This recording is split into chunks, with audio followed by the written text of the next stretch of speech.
Good morning, church family. It looks like it's going to be a beautiful day today.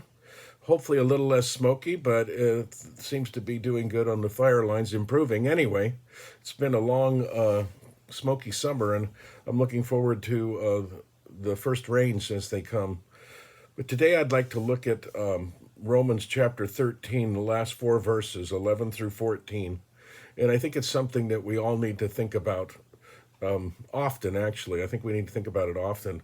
And here's what it says: "And do this, knowing the time, that now it is high time to awake out of sleep, for now our salvation is nearer than when we first believed. The night is far spent, and the day is at hand.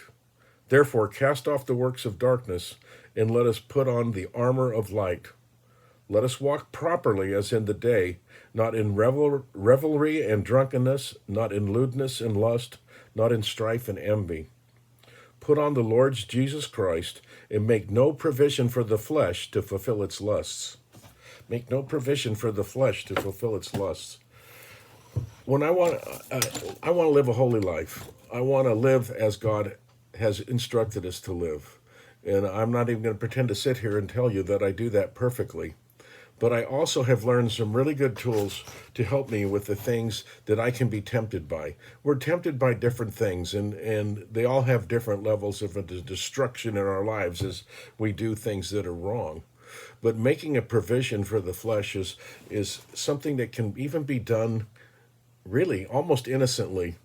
I had a friend tell me at our retreat this weekend that he would have told you he was never going to go out and get drunk every night.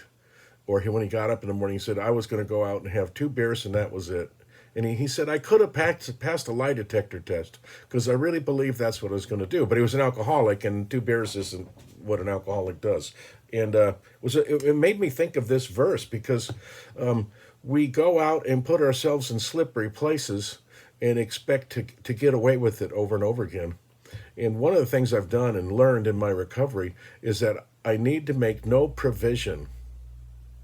I can't have any reservations about what I believe and what I know that God is doing in my life and what my temptations can be. For guys, you can get a purity blocker on your computer. That's a safe thing to do. It's a smart thing to do on every device that I own. There's also the situation of different places that tempt me. When I was very early in recovery, I couldn't even walk down the liquor aisle at the grocery store, even if I had no intention of buying any liquor. It just gave me the creeps because I was still tempted. I was still fighting that addiction, right? And I learned that we needed to not set ourselves up for failure. So here's a little story. I was fishing a few weeks ago. Haven't been fishing much lately. I'm going to try to get out this morning for a few minutes after this. But I was fishing, and every time I go fishing, I always pick up a piece of litter. I just do that. I just figured, well, if everybody that went out picked up one piece of litter, wouldn't be any litter floating around in the lake. So it was hot. It was 110 that day, and I was getting ready to get off the water, but I had not brought enough water. And as I was going along, I saw a can floating in the water, and I thought, whoa, oh, man, I'll get that. That'll be the piece of garbage I pick up today. Then I looked at it again, and I realized it was floating funny. It wasn't floating like a can that was empty. And as I got closer, I realized it wasn't empty. It was just bobbing up and down, straight up and down, and you could tell it wasn't empty. And I thought, man, that would be nice if that was a Coke, a Coca-Cola, or a 7-Up or something like that. And as I pulled up to it, I realized it was in a full beer can. It was a can of beer, right? And I still was going to take the trash out of the water, but I wasn't going to put myself in a position to be tempted. So I got up and I got the can and I opened it and I dumped it in the lake. I got rid of it immediately, and then I set it on the floor of the boat.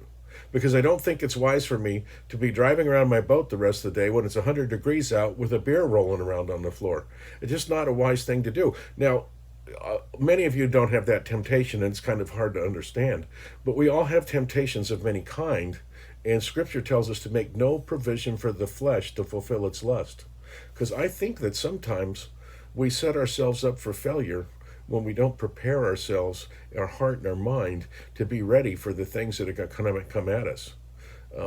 Another scripture says, no temptation has seized you except what is common to man, but God is faithful.